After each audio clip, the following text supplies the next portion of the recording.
I will note that we have 16 requests to speak. San Diego County Board of Supervisors meetings were almost never paused because of blow-ups. Around 2021, well into the COVID pandemic, that changed as public outbursts grew. Sir, you can't sit there and just burst out. You cannot disrupt the proceedings of the meeting. An individual can speak to the topics at hand. They can speak to individuals who speak. There's nothing discriminatory or disruptive in his comments. Your outbursts are disrupting the proceeding and the warning. This is your second warning. Please control yourself. All right, I'm going to remind members who are present, according to the rules of procedure, there is no clapping or outbursts once we begin non-agendized public speakers. These rules apply regardless of the nature of the speaker because it interrupts the proceedings of the next speaker. Stopping these meetings to cool off not only disrupts and delays the public's business, it endangers our system of government, says University of Connecticut sociology professor Ruth Bronstein. She calls local public meetings idealized spaces for representative democracy because it's where citizens can weigh in on decisions that affect them. If those meetings are being hijacked by loud negative voices, whether the intention is to hijack the meeting or if the intention is to impact their views, that's taking time and space from other citizens, and it's also derailing those conversations. Case in point, a scheduled discussion late last year before the supervisors on the Truth Act.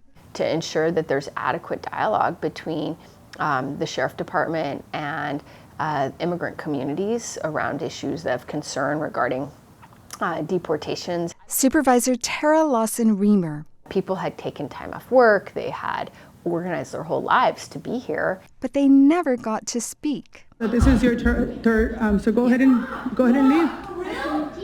You're gonna get your minute. You're gonna get, yeah, you will, just go ahead. Next speaker, please. Next speaker, please. Next speaker, please. Next speaker, please. Okay, we're taking a break. That meeting was paused until the next day, but the Truth Act was never taken up again last year. Erin Tsurumoto Grassi, Associate Director of Alliance SD, was one of those who showed up but could not share her views. Speaking isn't always easy either. She says when she and a colleague once commented against a resolution to shut down the border, they were heckled by the audience. Thank you. Next speaker, please. They were yelling and screaming the entire time we were giving public comment. Lawson-Remer says that's why constituents don't attend meetings. They get drowned out. Being here and listening to this is just so upsetting and toxic. KPBS reviewed a sample of supervisor meetings from 2009 to 2023. We found none were halted for outbursts before COVID. Then, from 2021 to 2023, meetings were paused 18 times.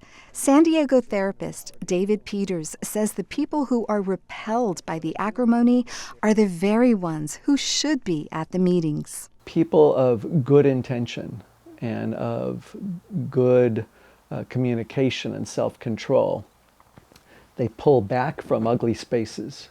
They pull back from spaces where there's incivility and ugliness and rudeness because it feels unseemly. The nastiness is also pushing elected officials to consider leaving their jobs. A USD study last year found more than half of office holders polled had thought about not running again because of harassment. We're just never going to recruit the best among us to be our leaders if that's what you face. Keith Allred is executive director of the National Institute for Civil Discourse. He says the public might then be left with the most extreme voices to represent them. Lawson-Remer says had she known how poisonous the supervisors' meetings would become, she may have never run for office in 2020. She copes with the fallout from what she calls the abuse and attacks by surfing and bike riding. But the next couple days after our board meetings are pretty terrible, frankly. Consuelo Henkin was one of the public commenters whose refusal to stop speaking led to the Truth Act discussion being shut down. She blames the tone and language at these meetings on the supervisors' poor governance. So if these people can't handle it, then get out of the arena. But San Diego political scientist Carl Luna says that sentiment doesn't apply. When somebody has lit your kitchen on fire, it's not on you that you can't take the heat. You've got to stop the civic arsonists out there from burning things down. Amita Sharma, KPBS News.